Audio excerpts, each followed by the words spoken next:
வணக்கம் மக்களே. இன்றைக்கி அம்மா வந்து 4 வகை பருப்பு வச்சு இட்லி வைக்க போகிறேன். இப்போ அதுக்கு என்ன பொருள் அப்படிங்கிறத பார்ப்போம். 1/2 கிலோ பச்சரிசி எடுத்து வச்சுருக்கேன். 1/2 கிலோ பச்சரிசி.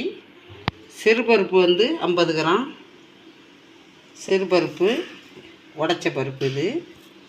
சிறுபருப்பு 50 கிராம். கடலைப்பருப்பு வந்து ஒரு 50 கிராம்.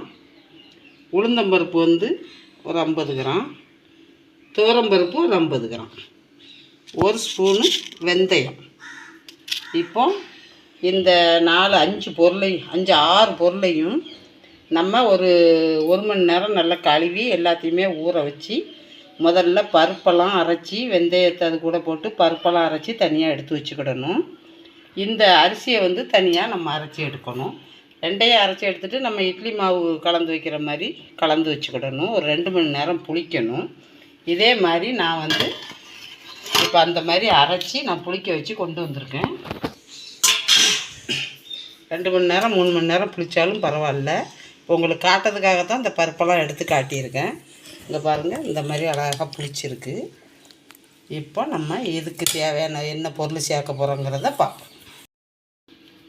இப்போ இந்த மாவு வந்து நம்ம எல்லாம் சேரும்போது 1 கிலோ அரிசிக்குள்ள மாவு நமக்கு சேரும். அதில் இந்த மாதிரி அரைச்சி வச்சுக்கணும். ஆனால் புளிக்கணும் கண்டிப்பாக. இப்போ இது கூட வந்து கொஞ்சம் காயப்பொடி போட்டுக்கிடுறேன். ஏன்னா நம்ம பருப்பெல்லாம் சேர்த்துருக்கிறதுனால வாயு இருக்குங்கிறது நமக்கு பயம் வேண்டாம். அதனால் கொஞ்சம் காயம் சேர்த்துக்கிடும். இதுக்கு தேவையான உப்பு சேர்த்துக்கிடும். மிளகு சீரகம் நுணுக்கி வச்சுருக்கேன். இதையும் இது கூட சேர்த்துக்கிடும் 1 ஸ்பூன். இப்போ இது எல்லாமே நம்ம தேங்காய் 1 கப்பு போட்டு தான் நம்ம அரைக்கணும். அதை சொல்ல மறந்துட்டேன். தேங்காய் 1 கப்பு இது கூட நம்ம அரைக்கும் போதே போட்டு அரைச்சிக்கிடணும். இப்போ இதுக்கு தேவையான பொருள்கள் எல்லாமே போட்டிருக்கேன். மிளகு சீரகம், காயம், உப்பு எல்லாமே போட்டு நம்ம நல்லா கலந்து வச்சுக்கிடுவோம். மாவை நல்லா அடித்து வச்சுக்கிடணும். அப்போ தான் இட்லி வந்து சாஃப்டாக இருக்கும். மக்களே, இந்த மாதிரி கட்டியாக இருக்குது. இப்போ கொஞ்சம் தண்ணி தெளிச்சுக்கிடும். கொஞ்சம் ஊற்றிக்கிடும். ரொம்ப கட்டியாக இருந்தாலும் ஹார்ட் மாதிரி இருக்கும். கொஞ்சம் தண்ணி தெளித்து நல்ல பதமாக இட்லி மாவு மாதிரியே நம்ம வச்சுக்கிடணும். பருப்பு எல்லாம் சேர்ந்து அடை மாவுன்னு நினச்சிடாதங்க. அதுக்கு போடுற பொருள் இதுக்கு போட மாட்டோம். இதில் சேர்க்குற பொருள் அடைக்கு சேர்க்க மாட்டோம். இந்த அளவுக்கு மாவு இருக்கட்டும். இங்கே வந்து ஒரு இட்லி கடாய் போட்டு அடுப்பை வச்சு தண்ணி போட்டிருக்கேன். கொதிச்சிக்கிட்டு இருக்கட்டும்.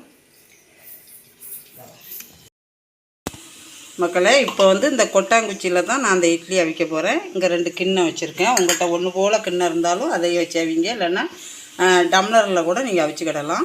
இதுக்கு வந்து நம்ம அவிக்கிறப்போ ஆயிலோ நெய்யோ இந்த மாதிரி கொஞ்சம் கொஞ்சம் போட்டுக்கோங்க. நான் இது வந்து ஏற்கனவே இந்த கொட்டாங்குச்சியில் வந்து முட்டை இட்லி போட்டிருக்கேன். அப்போது இதில் வந்து தோரம் போட்டு தான் அந்த மாதிரி செஞ்சேன். அதில் வந்து கேரட்டு போட்டிருந்தேன். இப்போ அதில் நம்ம இது போட மாட்டோம் இந்த இட்லிக்கு. அதனால் ஒவ்வொரு இலை சின்ன துண்டு உள்ளே போட்டிருக்கேன். ஏன்னா மாவு வந்து ஒளிரும். அந்த இட்லி இப்போ வீடியோ போட்டிருக்கேன். அந்த இட்லிக்கு வந்து நான் கேரட்டு போட்டதுனால இது வந்து மறைச்சிக்கிடும். இப்போ இதுக்கு இந்த இலையை போட்டிருக்கேன். எல்லாத்துலேயும் கொஞ்சம் கொஞ்சம் நெய் போட்டுக்கிடுவோம்.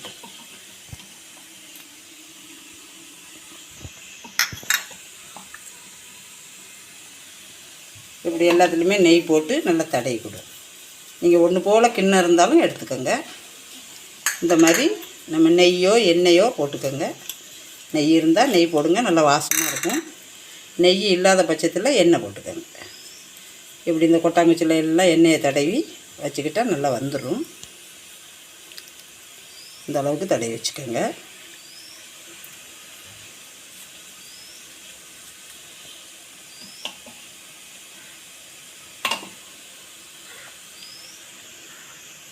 நாலு வகை பருப்பு இட்லி ரொம்ப அருமையாக இருக்கும். இப்படி எல்லாத்துலேயுமே நம்ம நெய் தடவி வச்சுக்கணும்.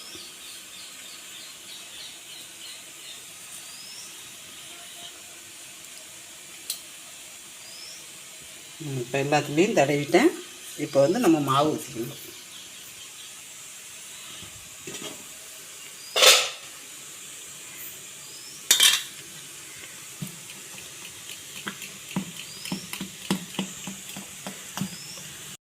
கொஞ்சம் எடுத்து கொட்டாங்குச்சியில் ஊற்றிக்கிடுவோம்.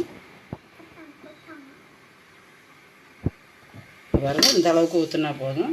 இப்போ இதை உள்ள வச்சுக்கிடுவோங்க. தட்டு போட்டிருக்கேன், அந்த தட்டுக்குள்ளே நம்ம வைக்கணும். எல்லா கொட்டாங்குச்சிலையும் இப்படி ஊற்றிக்கிடுவோம். 3 கொட்டாங்குச்சி எடுத்துருக்கேன். அப்புறம் 2 கிண்ணம் எடுத்துருக்கேன்.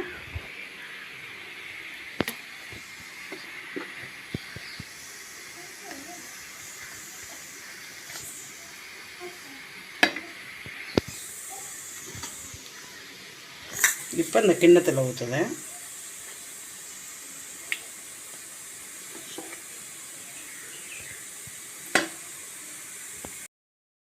இந்த மாதிரி கிண்ணங்கள்லையும் கொட்டாங்குச்சிகளையும் ஊற்றி இப்படி வச்சுக்கிட்டேன்.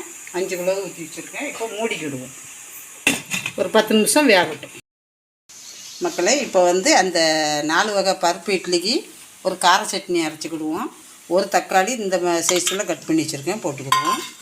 ஒரு பல்லாரி வெங்காயம் கட் பண்ணி வச்சுருக்கேன், இதையும் போட்டுக்கிடுவோம்.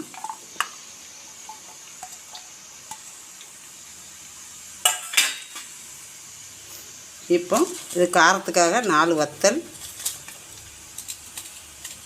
கொஞ்சோண்டு கருவேப்பிலை, ஒரு பூண்டு இதில் போட்டுக்கிடுவோம். இப்போ இதுக்கு தேவையான அளவு உப்பு போட்டுக்கிடுவோம்.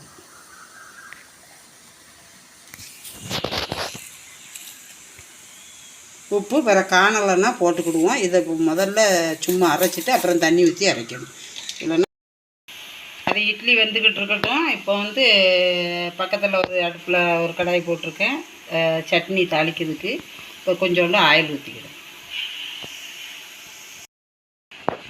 இப்போ ஆயில் சூடாகிக்கிட்டு இருக்கு. இப்போ 1 ஸ்பூன் கடுகு போட்டுக்கிறேன்.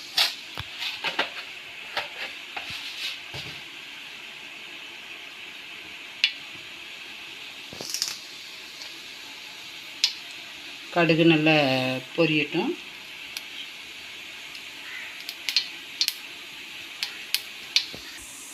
இப்போ கடுகு பொரிஞ்சிருச்சு. கொஞ்சோண்டு கருவேப்பிலை போட்டு இப்போ இந்த அரைச்சி வச்சுருக்க இந்த கார சட்னியை இதில் ஊற்றி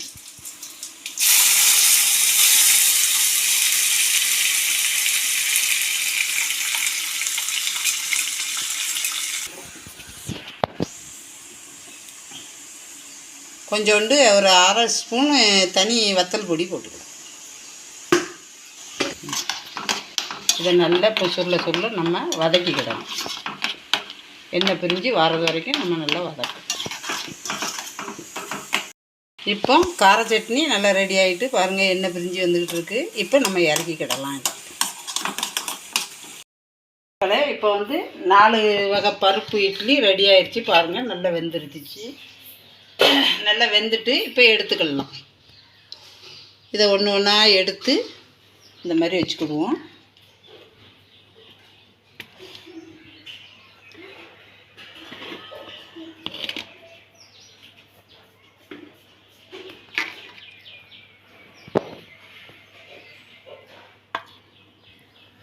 இப்போ இதை நம்ம எடுத்துக்கிடுவோம். இப்போ இதை நம்ம ஒன்று ஒன்றா எடுத்துக்கிடுவோம். பாருங்க, அழகாக வந்துருச்சு. இப்போ வேறு தட்டுக்கு மாற்றிக்கிடுவோம். இப்போ இந்த கொட்டாங்குச்சி இட்லியும் எடுத்துக்கிடுவோம். இந்த இலையை எடுத்துக்கிடுவோம். எல்லாத்தையும் இந்த மாதிரி எடுத்துக்கிடுவோம். இந்த மாதிரி ஓரங்களை நம்ம எடுத்து விட்டுக்கிடுவோம் கத்தியை வச்சு. இப்போ இதை இப்படி எடுத்துட்டா வந்துடும். இப்போ இந்த இலையை எடுத்துக்கிடுவோம்.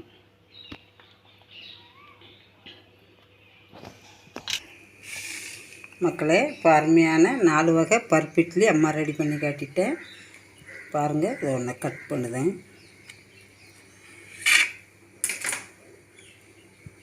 அருமையாக இருக்கும்.